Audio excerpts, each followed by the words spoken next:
zol pal pam thu lanan hui va tual vun ko lanan lo mang kalung kham mangai na thu lanan trian ring om thama ka thlang che vakal ta la ka diruna ka em chin lung rung pui kam ma ngai bia thu valan ta la run ho nam che ka di mangai na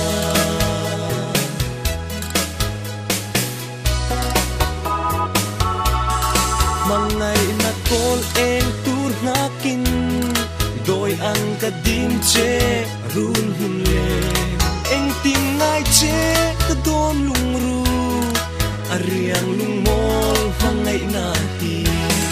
vakar ta na ka diru na ka em chim lung rung pui kam ma ngai bia thu valam ta la run ho nam che ka di mangai na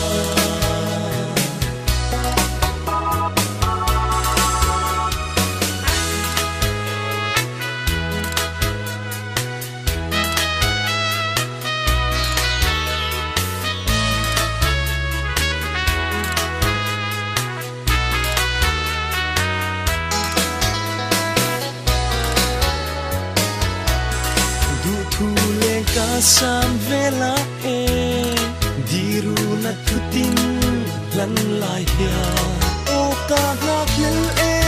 mai thama ka di kan ru sa loi tu su vakal ta la